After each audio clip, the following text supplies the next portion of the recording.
159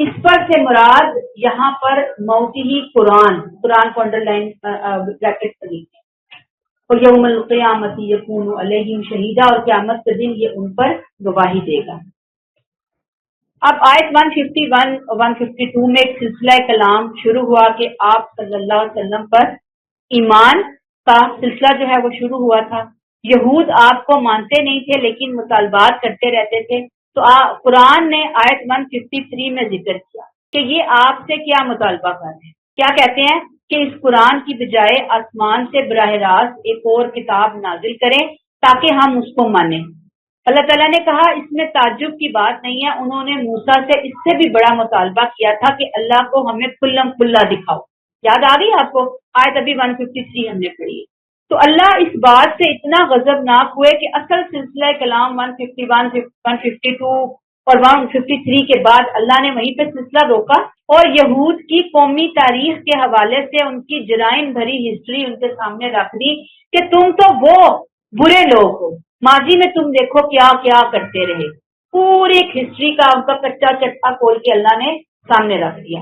موسیٰ علیہ السلام سے مطالبہ اللہ کو کھلم کھلا دکھاؤ سے بات شروع کر کے گفتگو حضرت مریم علیہ السلام حضرت عیسیٰ علیہ السلام پر جا کر ختم فرمائی کہ انہوں نے اپنی دانش میں تو مسیح کو قتل کر دیا اور یہ کہا کہ ہم نے اللہ کے رسول کو قتل کیا۔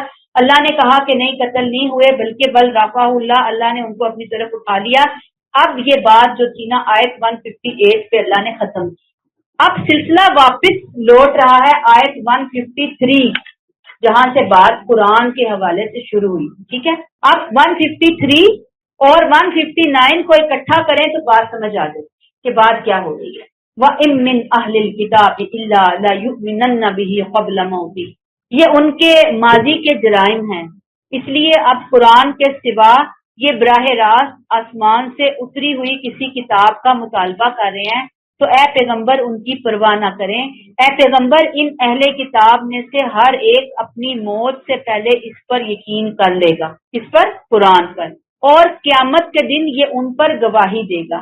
یہاں وَإِن مِّنْ أَهْلِ الْكِتَابِ، اہل کتاب سے مراد سرزمین عرب کے مخاطبین اہل کتاب ہیں جو یہ کہہ رہے تھے نبی کو کہ ہم اپنی آنکھوں سے کتاب کو اترتے ہوئے دیکھنا چاہتے ہیں۔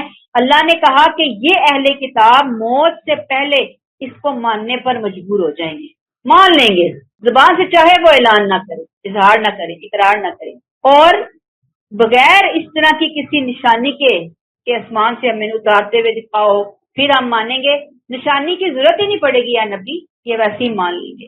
لَيُؤْمِنَنَّ بِهِ، ہم انہیں ماننے پر مجبور کر دیں گے، وہ ضرور مان لیں گے۔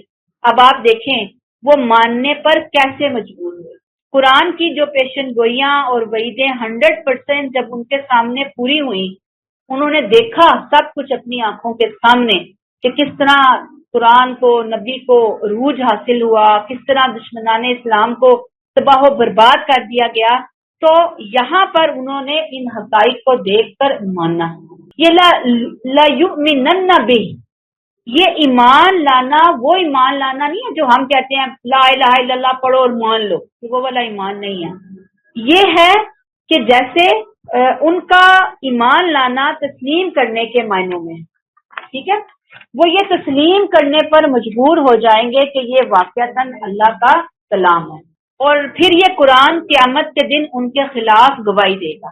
اب یہاں ایک مسئلہ ہے، مفسرین کی آرا ہے، بعض مفسرین کہتے ہیں کہ حضرت عیسیٰ علیہ السلام جب واپس تشریف لائیں گے تو کوئی بھی نہیں جو ان پر ایمان نہ لائے، یہ بھی تشریح آپ کو ملے گی کتابوں میں۔ گویا عیسیٰ علیہ السلام کی موت سے پہلے ان کی زندگی میں یہ اہل کتاب ان کو لازمی مان لیں گے، ایمان لے آئیں گے۔ وہ موتی ہی سے مراد عیسیٰ علیہ السلام کی وفات لیتے ہیں، کیونکہ آیت نمبر 158 157 میں عیسیٰ علیہ السلام کا ذکر چلتا ہے۔ یاد رکھیے پھر وہی بات کہ یہاں پہ اگر ہم کہیں کہ وہ تشریف لائیں گے اور یہ اہل کتاب ان کو مانیں گے سارے کے سارے، اس میں جو بات ہمارے کچھ اساتذہ کہتے ہیں وہ یہی کہ یہ بات عقیدہ ختم نبوت سے ٹکراتی ہے، کیونکہ انہوں نے ایمان تو نبی کریم صلی اللہ علیہ وسلم پر لانا ہے، نہ کہ عیسیٰ علیہ السلام، یعنی اب نبی کریم صلی اللہ علیہ وسلم موجود ہے تو مانیں گے کس کو؟ ماننا کس کو؟ عقیدہ ختم نبوت کیا کہتا ہے؟ نبی کریم صلی اللہ علیہ وسلم۔ عیسیٰ علیہ السلام کی بات ہو ہی نہیں، وہ اس بات کو اس چیز کے اندر رکھتے ہی نہیں۔ دوسری رائے کچھ کی رائے موتی ہی سے مراد اہل کتاب ہے، مطلب ہر اہل کتاب اپنی موت سے پہلے عیسیٰ علیہ السلام کو ماننے پر مجبور ہوتا ہے۔ بعض لوگوں کی رائے یہ ہے، یعنی کوئی بھی عیسائی یہودی مرتا ہے تو اس پر بات پوری واضح کی جاتی ہے اور پھر وہ مجبور ہو کر مان لیتا ہے۔ حالانکہ آپ سوچیں کہ موت کے وقت تو قرآن نہ بھی کہتا یہ سب واضح ہو ہی جانا ہے، قیامت کے دن تو ساری صورتحال واضح ہو جائے گی، موت کے وقت رشتے نظر آتے ہیں، بندے کو سمجھ آ جاتی ہے کہ وہ بات نہیں ہو رہی۔ اصل الفاظ دیکھیے من قبلی موتی ہی، یعنی اپنی موت سے قبل، تو ظاہر ہے کہ موت جس وقت آ گئی تو وہ موت سے قبل نہیں ہوتا، موت سے قبل یہ زندگی ہوتی۔ موت سے قبل والا جو خاص ٹائم ہے نا، وہ تو نزا کا ٹائم ہے، اس وقت تو ماننا نہ ماننا برابر ہی ہے۔ یہ کیا ہے؟ اپنی زندگی کے اندر ماننا۔ یہ آیت سب سے زیادہ عیسیٰ علیہ السلام کے حوالے سے کوٹ ہوتی ہے کہ ان کی آمد ثانی کے حوالے سے، ٹھیک ہے؟ تو یہاں پہ کیا ہم نے کہا، میں نے آپ کو دوسری 3 رائے بتا دی یہاں پر۔ ایک رائے وہی ہے کہ قرآن پر یہ لوگ قرآن کے حقائق کو یہ تسلیم کر لیں گے اپنی موت سے پہلے۔ کن کی بات ہو رہی ہے؟ انہی کی بات ہو رہی ہے جو نبی کریم صلی اللہ علیہ وسلم کے زمانے کے اہل کتاب تھے، ٹھیک۔ دوسری رائے، قیامت تک کے اہل کتاب مانیں گے، کس کو مانیں گے؟ عیسیٰ علیہ السلام کو مانیں گے، ان پر ایمان لائیں گے۔ تو اب آپ دیکھ لیں کہ کس رائے کو ماننا ہے، کس کو قبول کرنا ہے۔ مختلف تفسیریں آپ کے سامنے موجود ہیں۔ علمی اعتبار سے اگر آپ کو کچھ چیز چاہیے تو آپ کو خود ریسرچ کریں۔ یہاں پہ ہم اس کو روک لیتے ہیں۔ سبحانک اللہم و بحمدک، نشہد ان لا الہ الا انت، نستغفرک و نتوب الیک۔ السلام علیکم ورحمۃ اللہ وبرکاتہ۔